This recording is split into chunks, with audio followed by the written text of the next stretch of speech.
As the debate rages over the effects of federal pandemic unemployment benefits, more Republican governors are opting out of the program. Republican governors across the country are opting out of federal unemployment assistance. A growing number of Republican-led states will be ending increased unemployment benefits. Hi, I'm Tony, and this is Next Step.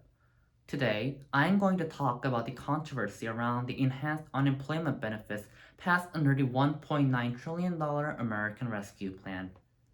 As I am sure you heard on the news this month, the April jobs report was apparently disappointing to many. A mere 260,000 jobs were added to the U.S. economy, contrary to expectations that were much higher. As such, a knee-jerk reaction by 22 governors across the nation, all Republicans, was to cut the unemployment benefits of millions of Americans. Republican governors across the nation have stated that they believe that these labor shortages are being caused by these unemployment benefits because people are refusing to work since the unemployment benefits are making them rich. This statement that somehow unemployment benefits are making people not want to work is blatantly untrue. A study conducted by the Federal Reserve Bank of Chicago last summer found that rather than disincentivizing people from working, it actually encouraged them to find work and work. Furthermore, a study from the University of Chicago has similarly found that not only did more generous jobless support not curb people's will to seek jobs, it also generated unexpected but welcome spending amongst low-income families and people.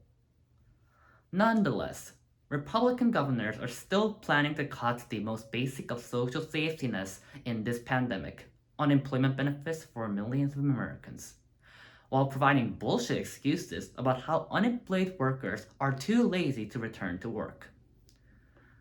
You might think now that Democrats are doing something about this bullshit. Well, you'd be wrong. Democrats are not doing much better.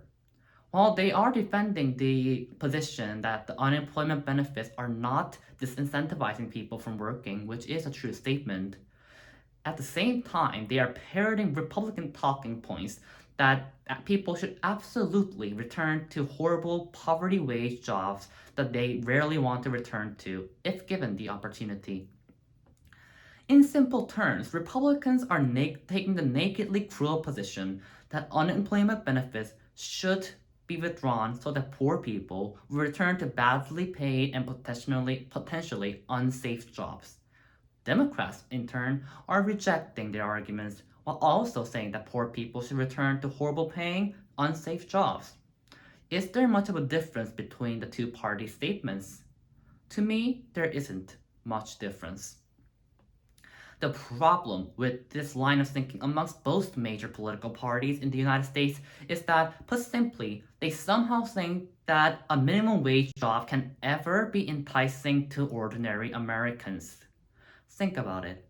Who in their right minds would want to sell their hours of their life to face rude customers at McDonald's, mop the floor, stare at boring spreadsheets for hours on end, and answer calls from rude customers who don't think that you're human and think that you're robots instead? Now, a solution put forward by many progressives to the problems we're facing right now is to raise the minimum wage to $15. However, this has failed in the Senate multiple times. The main argument people are wielding against raising the minimum wage is that it will somehow harm small business owners.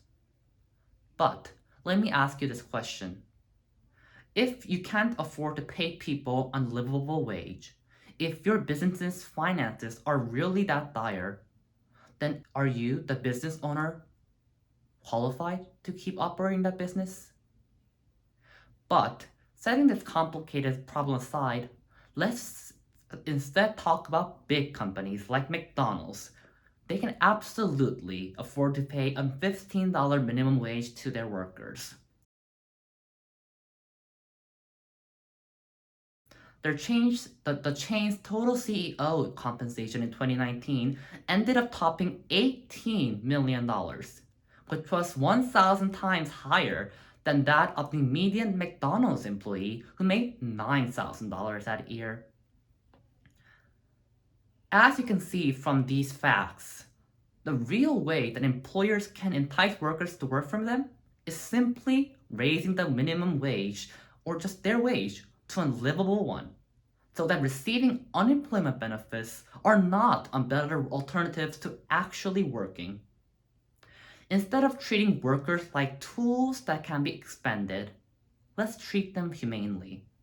Instead of maximizing profits at all costs and disregarding the workers, let's provide our workers with a wage that enables them not to starve, not to be homeless, or not be able to pay medical bills. But here is the problem with the system called capitalism. It is that this simple, humane approach to employers and employees working is impossible under the system. In a system which rewards profits and profit only, in which the profit is the sole motivator, you, a hypothetical business owner, are led to treat workers as if they are animals or tools, since they are, under capitalism, easily replaceable. The current system provides working class Americans with two choices.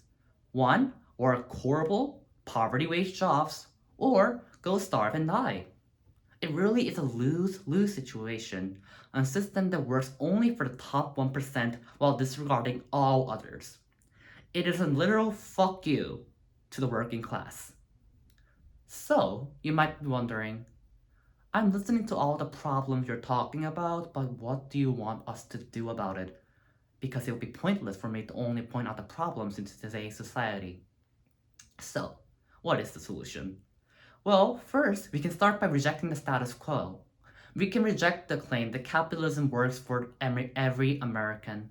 We can reject the claim that trickle-down economics ever works. We can reject the claim that workers are treated humanely in America, if anywhere. Then, with these facts in mind, we can organize a grassroots movement to improve society.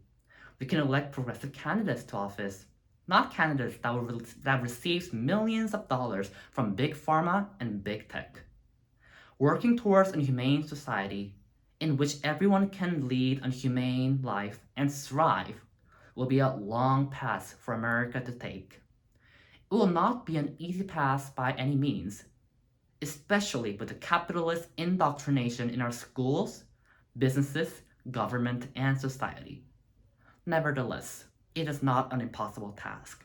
So, let's get back to work.